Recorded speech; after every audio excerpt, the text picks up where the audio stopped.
کون کہتا ہے کہ نبی پر محبت سے درود و سلام پڑھنے والے یہ نبی کے غلام جنت میں نہیں جائیں گے؟ کون کہتا ہے؟ یہ فقیر اشرفی گدائی جیلانی پوری ذمہ داری سے کہتا ہے کہ نبی پر محبت سے درود و سلام پڑھنے والے یہ نبی کے غلام انشاءاللہ مولا تعالی جنت ہی میں جائیں گے انشاءاللہ۔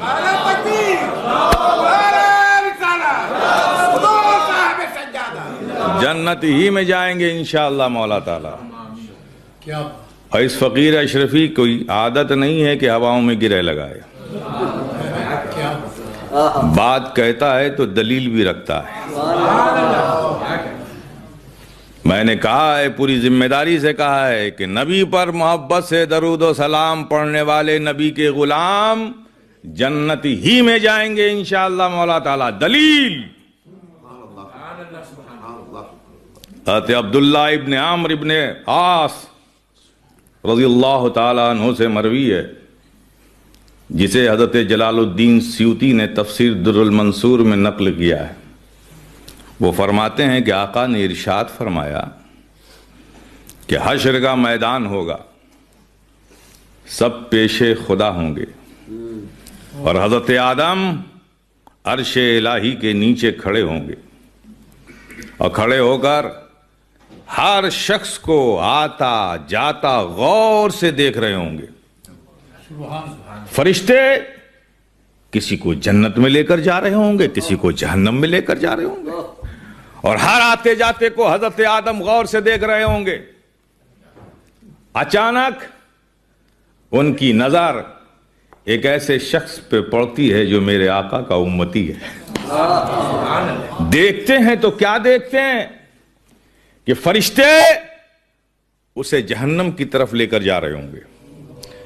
جب آقا کے اس امتی کو حضرت آدم جہنم کی طرف جاتا ہوا دیکھیں گے تو آواز دیں گے، احمد احمد احمد۔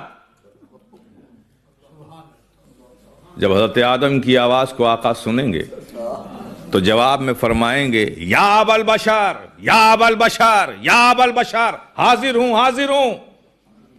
تو حضرت آدم فرمائیں گے، اے احمد دیکھو دیکھو، تمہارے ایک امتی کو فرشتے جہنم کی طرف لے کر جا رہے ہیں، فرشتے جہنم کی طرف لے کر جا رہے ہیں۔ جب پیارے آقا اپنے اس امتی کو، فرشتوں کو جہنم کی طرف لے جاتا ہوا دیکھیں گے تو دوڑے دوڑے جائیں گے اور فرشتوں سے کہیں گے کہ اے اللہ کے قاصدو ٹھہرو۔ فرشتے کہیں گے کہ ہم اللہ کے حکم کے تابع ہیں، ہم اپنے عمل سے باز نہیں آ سکتے۔ تو پیارے قربان جاؤ اے غلامان مصطفیٰ، قربان جاؤ اے عاشقان مصطفیٰ، قربان جاؤ اے وفاداران مصطفیٰ۔ آقا کی شفقت پر جب فرشتے یہ کہیں گے کہ ہم اللہ کے حکم کے تابع ہیں، ہم رک نہیں سکتے، تو قربان جاؤ آقا کی شفقت پر پیارے آقا بائیں ہاتھ سے اپنی داڑھی مبارک کو پکڑ کر آسمان کی طرف رخ کر کے کہیں گے کہ مولا تو نے مجھ سے وعدہ کیا تھا کہ تو مجھے اپنی امت میں رسوا نہیں کرے گا۔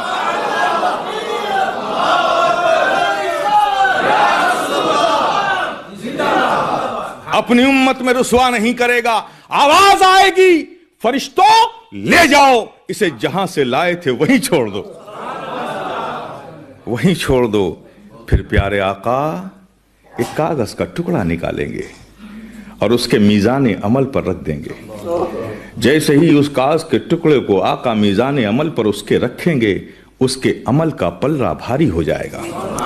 جیسے ہی عمل کا پلہ بھاری ہوگا پھر آواز آئے گی، اے فرشتوں لے جاؤ اس سعادت مند بندے کو جنت میں ڈال دو، جنت میں ڈال دو۔ اب فرشتے اس بندے کو جنت کی طرف لے کر جا رہے ہوں گے۔ جب وہ جنت کی طرف جا رہا ہوگا تو اس کی نظر آقا پر پڑے گی. وہ فرشتوں سے کہے گا اے فرشتوں ذرا ٹھہرو ٹھہرو، مجھے ذرا ان سے مل تو لینے دو. ارے جنہوں نے میری جان پر اس قدر احسان کیا، ارے میں تو جہنم کا ایندھن بن چکا تھا، ارے جن کے کرم سے جنت کا پروانہ مل گیا، ذرا مجھے ان سے مل تو لینے دو، جان تو لینے دو کہ میری جان پر اس قدر احسان کرنے والی یہ ذات کون سی ہے، یہ کون ہے جنہوں نے میری جان پر اس قدر احسان کیا. وہ دوڑا دوڑا آقائے رحمت کے پاس جائے گا، کہے گا میں قربان، آپ نے میری جان پر اس قدر احسان کیا، ارے میں تو جہنم کی طرف جا رہا تھا، آپ کے کرم سے جنت کا پروانہ مل گیا، آپ نے اس قدر میری جان پر احسان کیا، آخر آپ ہیں کون؟ تو پیارے آقا فرمائیں گے کہ اے سن، میں تیرا نبی ہوں، تو میرا امتی ہے. میں تیرا نبی ہوں، تو میرا امتی ہے. پھر وہ امتی کہے گا آقا میرے پاس تو کوئی عمل نہ تھا، کوئی تقوی نہ تھا، کوئی ریاضت نہ تھی، کوئی مجاہدات نہ تھے، کوئی ایسا عمل نہ تھا جو میری نجات کا سامان بنتا، میں تو جہنم کی طرف جا رہا تھا. آخر آقا اس کاغذ کے ٹکڑے میں کیا تھا جو میرے میزان عمل پر آپ نے رکھ دیا، مجھے جنت کا پروانہ مل گیا، آقا آخر اس میں کیا تھا؟ تو آقا فرمائیں گے کیا ہے سن، تیری ایک امانت میرے پاس تھی، تیری ایک امانت میرے پاس تھی، وہ جو تو نے ایک بار مجھ پر محبت سے درود پڑھا تھا، وہ امانت میرے پاس تھی جسے میں نے رکھ دیا، جنت کا پروانہ مل گیا.